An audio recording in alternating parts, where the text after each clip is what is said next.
الحمد لله رب العالمين والصلاة والسلام على رسول الله صلى الله عليه وسلم. رب اشرح لي صدري ويسر لي أمري واحلل عقدة من لساني يفقه قولي. اللهم علمنا ما ينفعنا وانفعنا بما علمتنا وزدنا علما. أما بعد، إن شاء الله leo tutamaliza hii sura al-Masad. أعوذ بالله من الشيطان الرجيم. بسم الله الرحمن الرحيم.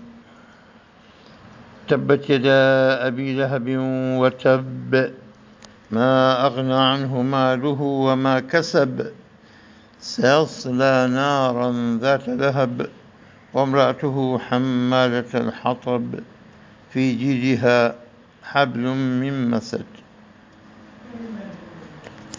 نعم، tulisema jana kwamba sura hii ni special kwa ajili ya watu wawili tu, mtu na mkewe. The couple of Abu Lahab. Abu Lahab's couple, yeye na mkewe Abdul Uzza. Qurani hataki tena Qurani hataki kutaja majina ya miungu kila mara, inatosha basi ile kutujulisha tu, afaraitum Lata wal Uzza wa manata thalithata al-ukhra. Hii miungu yenu mnaabudu, mnaona hii, alakum adh-dhakar wa lahu al-untha. Basi yatamoni aibu, nyinyi mnapenda watoto wa kiume tu. Hadha shibl min dhalika al-asad, kitoto cha simba, this cub from that lion. Lakini kwamba nyinyi mna watoto wa kike hataki, mnakwenda mnaua wakiwa hai, mnawazika chini ya mchanga. Wa idha al-maw'udatu su'ilat bi'ayyi dhanbin qutilat. Kwa hivyo katika aya ya mwanzo tumeona kwamba Mwenyezi Mungu anasema tabbat yada Abi Lahab, na mikono hutumika sana kama tulivyoeleza, ina effect kubwa katika kutuzungumza shakhsia ya mtu. Hata uchumi wake utampeleka peponi au motoni, mimma kasabat aidihi, kutokana na ile chuma mikono yao. Bali kuna ndimi pia, ndimi zao zinachuma, lakini pia mikono ina big role katika nini, katika ku create shakhsia ya mtu, na kwa sababu mikono ndio yenye kufanya kazi kubwa. Ndio kama daraja za iman, uondoe ukiona munkar biyadika, kwa mkono kwanza, lam tastati fa bilisanika, kwa ulimi, alafu tena lam tastati fa biqalbika, wadhālika adhafu al-iman, kwa moyo baadaye unachukia kile kitu. Lakini hapo ukitazama tabbat yada Abi Lahab wa tabba,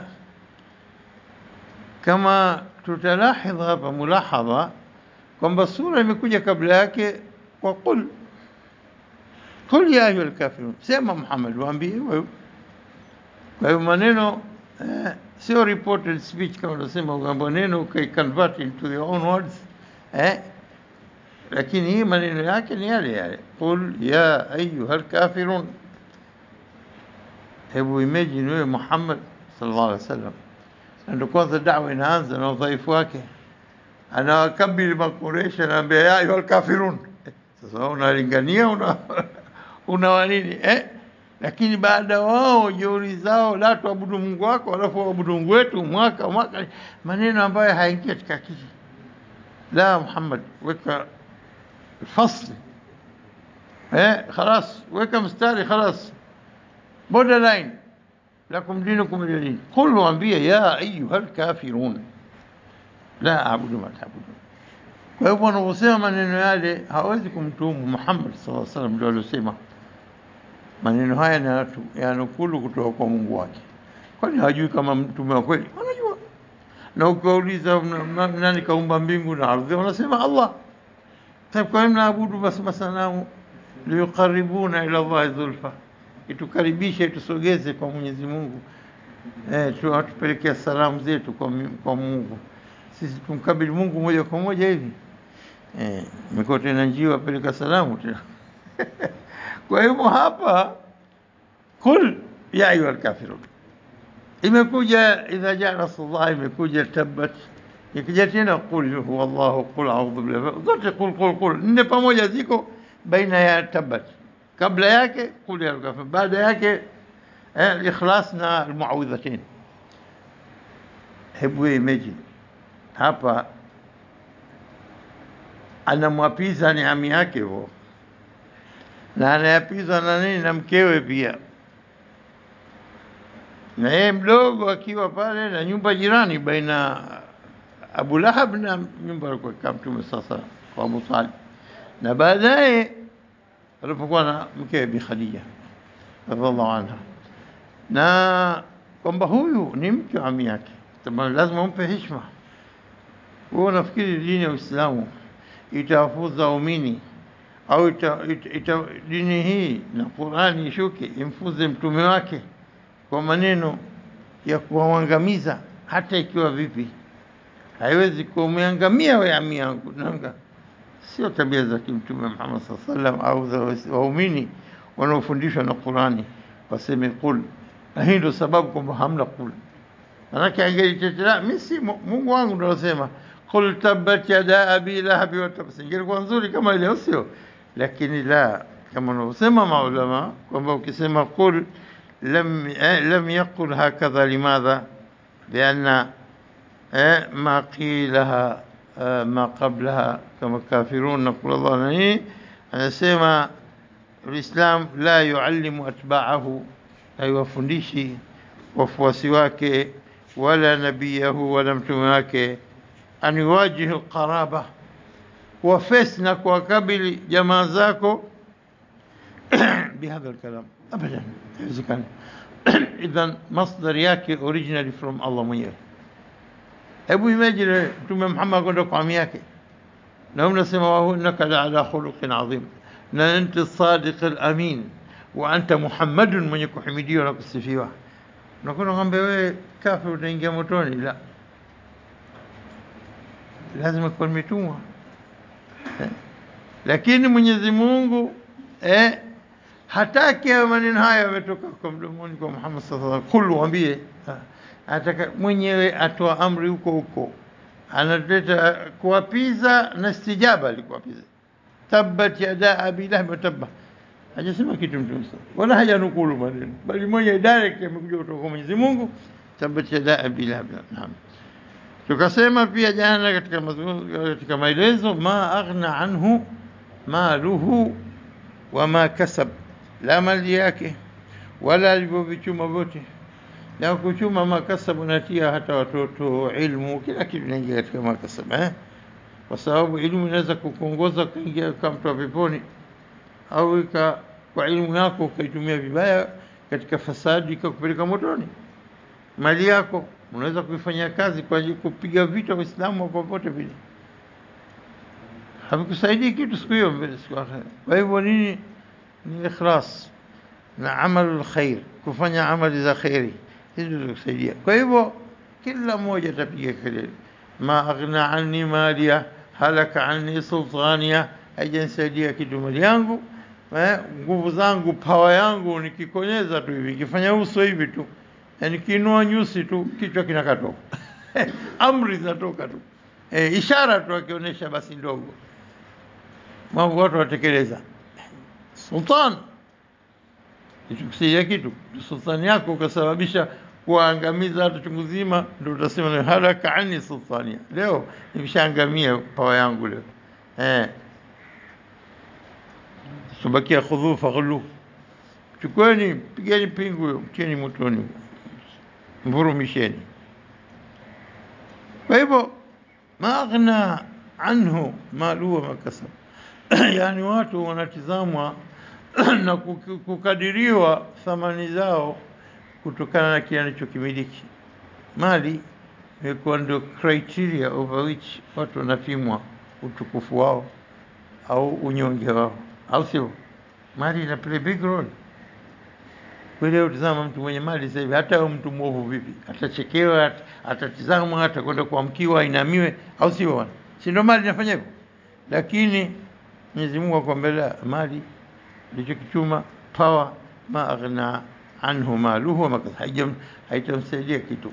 Aghna, tumesema ghani ni mtu tajiri, mtu anajitosheleza, mtu ambaye anatumia kitu kwa ajili ya maslaha yote anayotaka.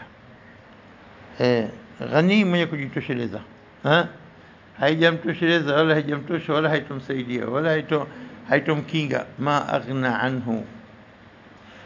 Tumesema kuna neno ghani na kuna neno thari. Thari ni mtu tajiri mwenye mali, ghani ni mtu ambaye anajitosheleza kwa kila kitu, atajitosheleza na adhabu ya moto asipate. Hadha ndo ma aghna anhu. Ndio tunasema kama alivyosema Mtume sallallahu katika hadithi, wardha bima qasama Allahu laka takun aghna an-nas, uridhike na kile alichokujagawia Mola wako. Useme hichi ndio riziki yangu, ndio Mwenyezi Mungu amependa niwe na riziki hii mimi, na mimi radhi na riziki hii. Hata ukiwa katika hali ngumu sana, hapo utakuwa tajiri kwa watu wote. Utajiri wa nini? Innal ghina ghina an-nafs. Utajiri ni utajiri wa nafsi, kujitosheleza. Ma aghna anhu maluhu wa ma kasab, haitomsaidia kitu. Hapa inakwenda kwenye maana kwamba nini? Je, mali itaweza kumtetea? Yawaddu al-mujrim, siku hiyo atatamani, ili ujue maana ma aghna anhu maluhu wa kasab. Yawaddu al-mujrim law yaftadi min adhabi yawmihi bibanihi wa sahibatihi wa akhihi وفصيلتي التي تؤوي ومن في الأرض جميعا ثم يجيه. atatamani akutoa fidia kwa mkewe, kwa watoto wake, kwa kabila lake, kwa watu wake wote na kila kitu kichoni, akimsaidia kitu, la mali wala sultani wala pawa wala jamaa wala chochote. ya Fatima ta'mali fa inni la ughni anki min Allah shay'a. Fatima anaambia mwanae mwenye bibi Fatima Zahra, fanya kazi, abudu, tengeneza pepo yako mwenyewe. Fa inni lan ughni anki min Allahi shay'a, usifikiri kama mimi naweza kusaidia kitu. Lan ughni anki min Allah, siwezi kusaidia kitu. Ndio nakuja ma aghna anhu lan ughni anki ghina. Kwa hivyo hapa sisi tunatumia sana ghani bimaana yule ghani bwana, yule tajiri. La, yule thari, عنده ثروات, ana hazina nyingi, ana treasure nyingi, tharawat. Lakini utajiri ghani tunatumia sisi kwa mtu mwenye mali nyingi, kinyume na ghina iliyotumika hapa bimaana araahu istaghna, anajiona kwa amejitosheleza, ana mali, ana nguvu, ana watumwa, ana nyumba na kila kitu. Anasahau kwamba inna ila rabbika ruj'a, marejeo utarudi kwa Mola wako, mali yako saidi kitu na chochote. Kwa hivyo hapa tunazungumza, tukaelezea maana ma aghna anhu maluhu, mali yake haimsaidi kitu. Wama kasaba, na aliochuma yote, kachuma marafiki wengi, kachuma mali, very good relation na kila moja, na lakini je, relation ile katika kheri au katika shari? Kwa hivyo vyote alivyovichuma, sio mali tu, mali na kila alichoweza kukipata kumzidisha nguvu zote hizi kama na amali zako peke yake ndio zenye kukupeleka peponi moto. Ma aghna anhu maluhu wa makasab sayasla naran dhata lahab. Anasema yadhuku harraha, yasla bimaana ataonja moto wake, nguvu za moto wake katika anapotumbukizwa katika moto.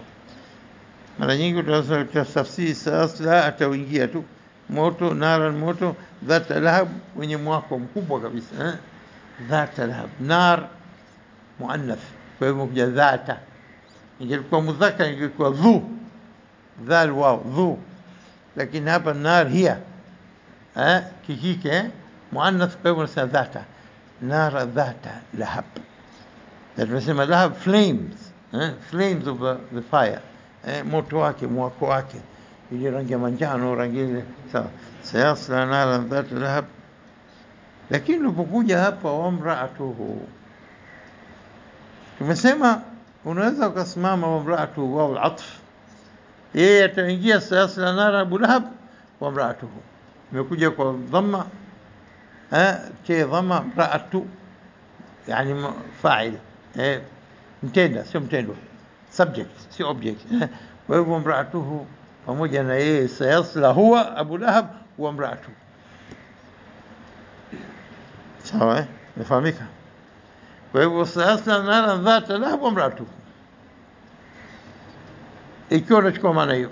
Lakini ukichukua kwamba yeye ataingia motoni na mkewe yeye alifanya vitimbi chungu zima na kumwekea miti yenye miba na nini na ili nini akanyage mtume sasa usiku anapopita aumia atoke damu na nini, umratu je umratu ndo hamalatul hatab,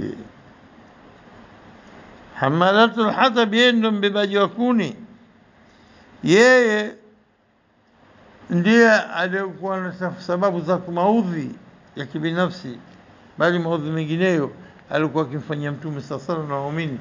Kwa hiyo Jamil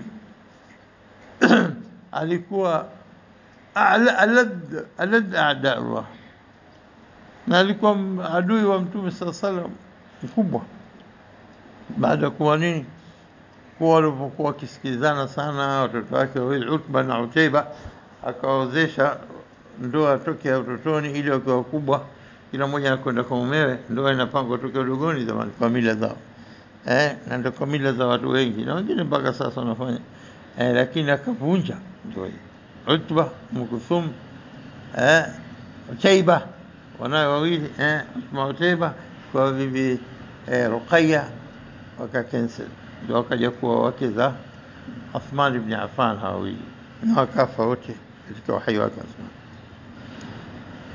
Sasa ikiwa mraatuhu kuna kitu kimoja, kuna wasfu ya mraatuhu, maelezo kuhusu mraatuhu. Nini mraatuhu? Sasa kitu gani? Lete maelezo juu mraatuhu. Mraatuhu ambaye yule mkewe yupi katika wao, yule ambaye alikuwa na watoto wengi, mfano sio mke yule mraatuhu. Hapa nini sifa ya kutuweza katika wakezi ya Abu Lahab? Yule mraatu yule alikuwa akichukua kuni akimtupia mtume sasa, akimwekea kuni yenye shoka yenye kuchoma yenye miwa, sio kuni nzuri nzuri, taka kuni nzuri nzuri haziumizi kitu kabla ajikwae, lakini ile kumchoma sana. Wa mraatuhu hamalat al-hatab, kayupo yule hamalat al-hatab, yule mwenye kubeba kumwekea maudhi njiani mwenye kuweka maudhi njiani. Asia na al-adha, kuondoa adha ani tariq ni shu'bati min al-iman.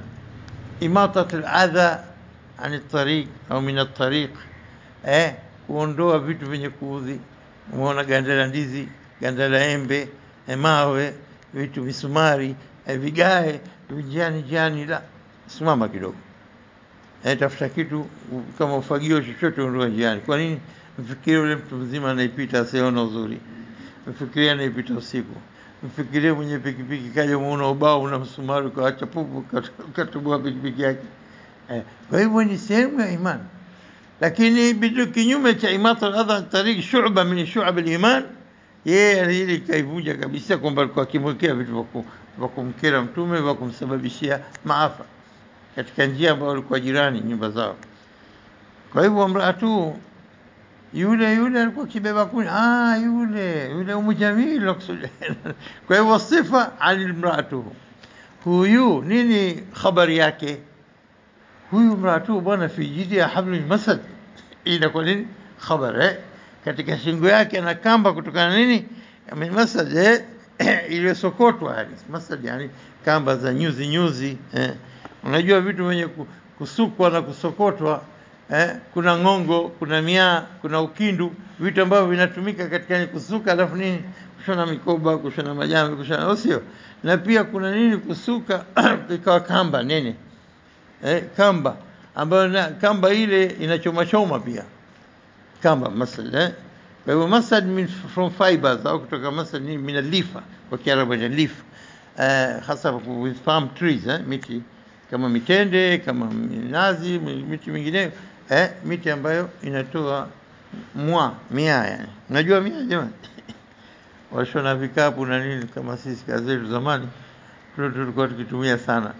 Ule mwa unatoa mgongo wake unapata ngongo za kushonea, za kushonea makanda, kushonea vikapu, kushonea majamvi, masoji ya punda. Kwa hivyo hivi ni vitu ambavyo vinaitwa nini? Masad. Vilivyosukwa vikakazwa uzuri, atakuwa katika fijidi katika shingo yake. Kwa hivyo tukichukua maana wa mraatu hamalta hatab fi dunya, na atakuwa na fil akhirah. Fi dunya na fil akhirah pia atabeba, atafungwa kamba shingoni, na ile kamba inachoma choma, alafu kisha ikazwe zaidi. Unaona? Hiyo ndio hatari zaidi. Kama alivyokuwa hamalta hatab fi dunya, atakuwa hamalta hatab pia fi akhirah. Atazibeba kuni za kumchoma mumewe na kujichoma yeye na kuumia zaidi. Na ili kuni zile zimchome zaidi na zimunguze zaidi, atazibeba mwenyewe. Kwa hivyo hapa za kwenda kwamba ikiwa duniani kama vile wal jazaa min jinsi al-amal, wasema jazaa ni kwa mujibu wa amali unayofanya, min jinsi al-amal. Kwa hivyo aliposema mratu hamalta hatab, basi kuni zile kama alivyokuwa akifanya duniani, kwa kama tadinu tudan, kama unavyofanya na wewe utafanyiwa. Kwa hivyo Mwenyezi Mungu ametumia hivi, watu wafasiri wakasema kama unavyofanya duniani na akhira itakuwa. Na kuni ile na kamba alikuwa akifunga zile, akenda akichukua kimwaga kitandaza katika njia, basi kamba ile atafungwa nayo shingoni. Fijidia. Tunaposema fi jidiha, fi jidiha, neno jid wametumia washuara katika kueleza neno jid. Maana yake nini? Jid maana yake unuq. Jid bimaana nini? Unuq. Na jid bimaana nini? Tasema unuq, tasema raqaba, sio shingo. Unuq, raqaba, jid, yote maneno matatu maana moja. Lakini ulikuti neno jid likatumika ila katika mapambo na kuvaa madhahabu na nini. Jid kuzilisha mapambo ya mwanamke. Na kama alivyokuwa na qalada min dhahab, alikuwa na kidani chake cha dhahabu, akakitumia kile kwa ajili ya kuudhi Waislamu na kumuudhi Mtume sallallahu alaihi wasallam, basi naye kama waliosema wengine itakuwa ni ile atafungiwa nayo, akaze nayo imunguze zaidi. Fi jidia. Na jid jamu yake ajyad au juyud, halitumiki ila kwa washairi wanapotaka kumsifu mwanamke katika shingo yake. Wajidan kajidi rami au rimi laysa bifahish ila akhir ubeti, kama alivyosema Imru'ul Qais. Imru'ul Qais katika ashabu al-muallaqat al-ashra, mashairi 10 yalikuwa kitundikwa katika Kaaba fi jahiliya. Hili katika kipande hichi kalitumia neno jid bimaana nini? Shingo, na kuwasfu mwanamke mkewe kwa ule mapambo yake na shingo yake ilikuwa nzuri na ile kidani kilivyomkaa uzuri. Kajid rim kama mfano nini? Kama shingo ya paa, aina ya paa rim wanasema. Paa majina mengi yako, dhabi, kuna rim, kuna mengine. Aina ilikuwa paa mzuri na shingo yake nzuri, basi alafu imehengi pale nini? Qilada. Taban ukisikia muallaqat, ashabu muallaqat, huyo aliyosema hii kajid, yani wajidan kajid rim, huyo laysa bifahish, haina ila yote wala jambo lote unaweza kulicomment kwa kwamba hii kasoro yake hivi. Huyu Imru'ul Qais katika unajua zamani shairi kwa zuri ikishapasi pale na tundikwa muallaqat wakati jahiliya. Na almuallaqat wenye mashairi yao wako wengi kama 10. Kuna moja anaitwa Tarafa ibn Abd, moja Ubayd ibn Abras, kuna Zuhair ibn Abi Sulma. na wengineo 10 hao na mashairi yao yametundikwa, na ndio mkutano katika soko qadh, sokoni katika jahilia, na kukaa wanafanya biashara zao na huku nini vikao vyao vya mashairi. Mwenye shairi lake alitunga, lini nitafika mimi katika soko qadh nikatoa mashairi yangu ili ni kujisifu na nini bila. Sasa kwa hivyo hulikuti neno unuq kutajwa katika mashairi hayo, utajwa jid, basi kuonesha nini, namna gani mapambo yake yote yataharibika yote kwa kuunguzwa na kuadhibishwa katika moto. Fi jidi ya habli masad. Na tukitizama hapa utaona kwamba tabat yada abi lahab ma aghna sayasla nara, kuna neno nar, sio imetumia dhata lahab, flame, moto unawaka. Imetumika abu lahab, neno moto. Imetumika hatab, kuni za kuchoma moto. Imetumika nini, masad, kamba ya kufunga, ambayo yote vitu hivi wasail al-ihtiraq, means za nini, za kuunguza. Mtu anaweza kutumia maneno haya yote katika nyumba yake katika siku za baridi, akawa jiko moto, anapata joto kidogo.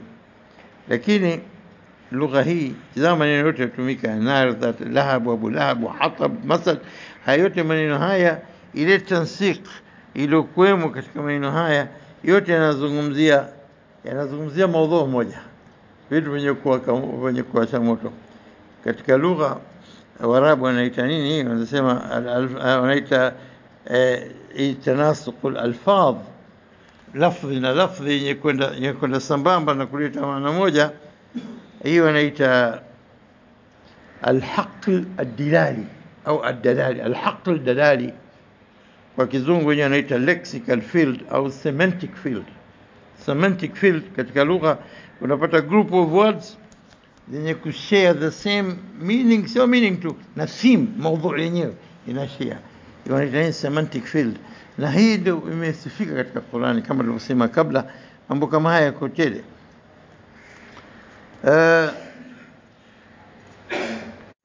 Shairi lake bibi Jamil wa mraatuhu, huyu mwanamke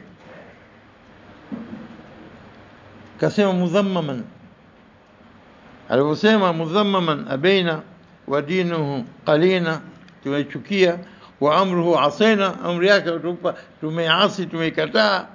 Anasema hajataja hata Muhammad, yani kama kwamba Allah aradaha an la tuntiqa ismu, asijataka kulitaja na kulitamka jina lake Muhammad, hata nini shairi lake zisikae milele mpaka kiyama kikawa watu wanakitaja kwa jina Muhammad, kataja mwanamke yule mwovu. Awache mudhammam, Muhammadun mudhammamun, kinyume na mwenye kuhimidiwa, mwenye kutajwa kwa kila ubaya, mudhammam.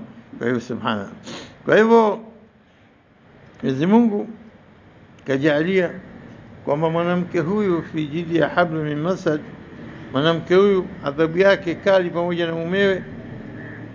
Na wengine wakasema sio hamalat hatab, bimaana kubeba kuni tu, kuni za moto kuchochea baina watu. Kwa hivyo wakasema alati tamshi bin namima, tamshi fi namima, kufitinisha watu, kuchukua maneno huku akapeleka huku, akabadilisha huku, akagombanisha huku. Ile pia nini, kama kwamba mabeba kuni za kuchochea na kuunguza moto baina watu. Kwa hivyo hiyo katika tafsiri imekuja hiyo hamalat hatab, bimaana nini, kanat tamshi bin namima, sawa. Kwa hivyo tukijiuliza sisi kama anavyosema Sheikh Sharawi, kwa nini huyu mwanamke Jamili akanashughulika na hili? Wanawake wamekuwa na role katika nini, katika kupinga Uislamu na kuzuia, kama huyu Jamili na wengineo, kwa sababu wao majina yao na heshima zao wanapata kutoka kwa ume zao au baba zao. Kwa hivyo wanastarehe katika ule ukubwa na kusifiwa na utukufu unaopata katika jamii kutokana na nini, athari ya wazee wao au wake zao. Huyu mumewe Jamili, maanake huyu Muhammad tuharibia sisi, ataharibu ukubwa wetu, tutotoka kila kitu. Na kwa hivyo wanaingia katika kupiga vita Uislamu ili nini, wabakie katika heshima na ile nini katika jamii vile vile kama ilivyo mwanzo. Imraatun تأخذ سيادتها من سيادة الآباء au azwaji, anapata nao siada ubwana na kuwa juu kutokana nini, athari ya nini, taathira ya nini, ya waume zao wanaume wao, ikiwa baba ikiwa mume. Kwa hivyo hakubali uharibiwe bwana wao, wakarudi watu wadhalilifu. Na Uislamu umekuja kuweka sawa na watu, vipi tutakuwa sawa? Abadan, hatutaki sisi. Kwa hivyo nao walikuwa wameshiriki katika kupiga vita Uislamu kwa sababu hizo. Kwa hivyo tutakuwa inshallah tumemaliza tafsiri ya sura Tabar biidhnillah. وبهذا نكتفي والله أعلم. سبحانك اللهم وبحمدك أشهد أن لا إله إلا أنت أستغفرك وأتوب إليك.